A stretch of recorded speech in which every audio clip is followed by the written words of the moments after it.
Hey everyone, Tracy Taylor here from Taylor Made Transformations. Today I would like to talk a little bit more about healing after a divorce or a long-term relationship. My previous video before this one was about being vulnerable and learning to love again and date and that again after long-term breakups or a divorce. And before we can get there, we have to heal. And as I said before, we don't heal ourselves by breaking other people. I know a lot of people are encouraged after a divorce, especially by their friends, relatives. It's well-meaning, I'm sure, to get back out to date and put yourself back out there and this and that.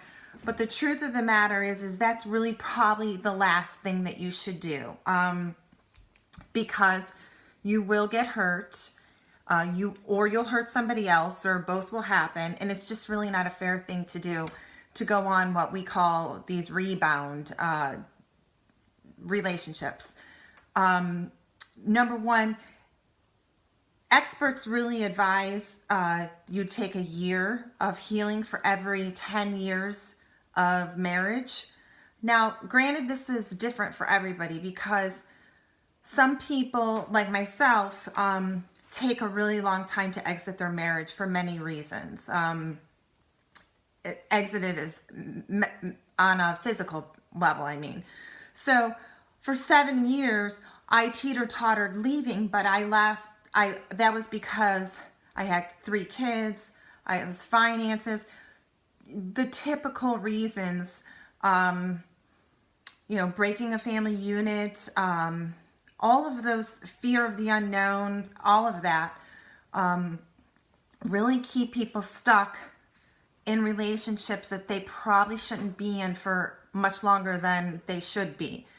But during that time period, I was also going to my own therapy and had my own coach, and for business and for other reasons.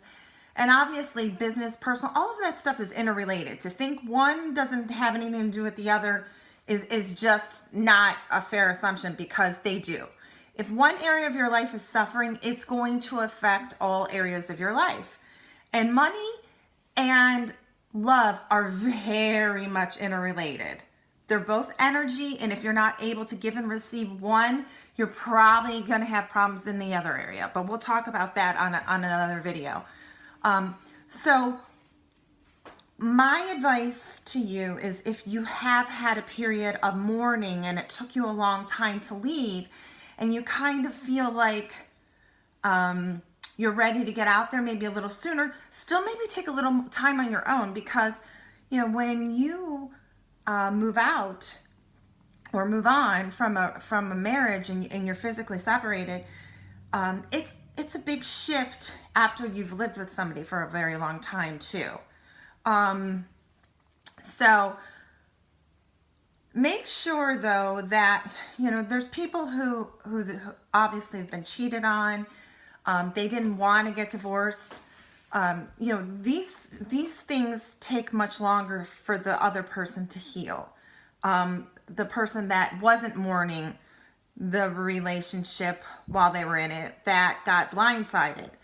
And so healing is going to vary depending upon the person. I do think women heal a little faster because we talk more. And so just talking in and of itself with people that are close to you really helps process emotions and helps you work past them and through them.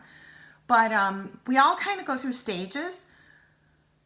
There's this, like the denial stage, and some of us are still in the marriage and living together when we have that, where we just kind of can't believe that this is what our marriage has come to. Obviously most of us, when we get married, we don't plan on getting divorced.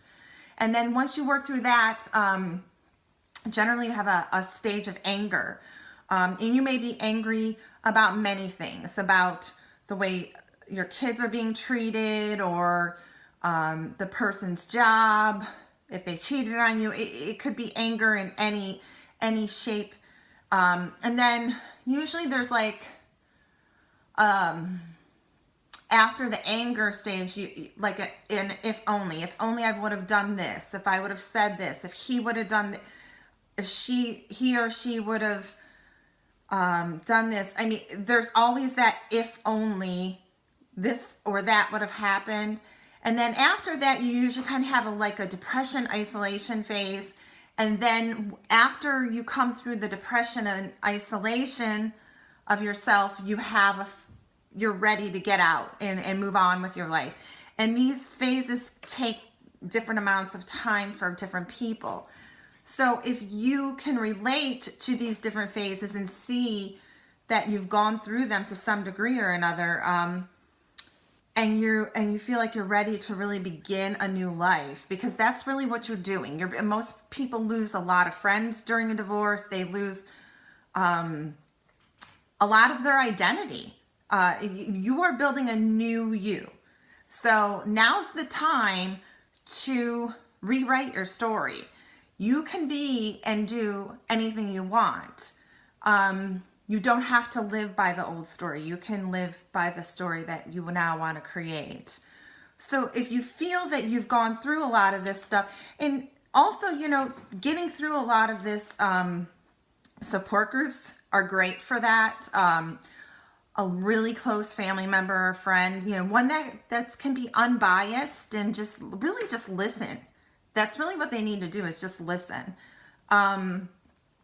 There's a lot of helpful books on this subject, as well as seeking a coach, like a life coach like myself, or one that resonates with you, or a therapist.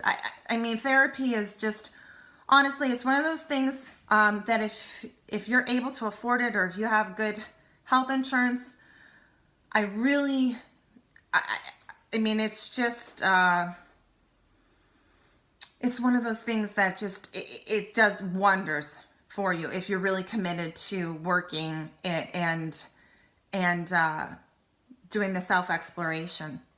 But make sure you're doing all of these things, or at least some of them, and you're processing these things, because honestly, getting back out and dating again, no matter what anyone tells you, it's not going to help you. If anything, it'll actually make it worse, because those wounds and those scars run very deep. And the minute that a new person triggers that, if you haven't healed that, it's going to hurt really bad, and you're going to lash out on somebody that really does not deserve it. Or you are going to get in a relationship with somebody, or make them think that you're ready for something and you may not be. And it's just really not right to do that to somebody. I mean, we have to act responsibly, and take other people's emotions and feelings into account. It's just not fair to do that to other people.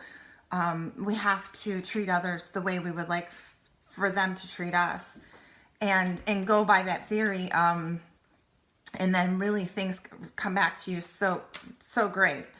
But when you get through all of that healing and all of those stages, and again, it's going to take a different amount of time for each person, but once you get through that, you'll be so much better off. You'll be a new person, literally inside and out. The sense of self-worth that you have will be tremendous. You will love yourself. You will see that you can conquer anything. Because if you can get through a divorce, it's harder than hell. And if you can get through that, you will see, and you will get through it. But just do it on your own. You do your own time, do your healing, and then put yourself back out there, and you will be 1,000 times better for it. And again, like I say, that love that you radiate will just come back to you 1,000 times more. Because if you do this when you first get out, like when you first start to get divorced, or when you first got divorced, you're not in a good space. You're really not in a good space mentally. And you're just going to really draw a lot of toxic, broken, hurt people to you, that will hurt you and you will hurt them. When you heal, you will radiate love, you will radiate kindness, you will radiate caring and empathy. And that's the kind of people you'll draw to you. And that's what you want. I mean, none of us get divorced to do the same thing over again. So I hope that helps somebody today. If you have a moment, run over to my YouTube channel, and if you could like, subscribe, thumbs up my videos, I would much appreciate it. Share them with somebody that you think might benefit from them. Have a great day, guys.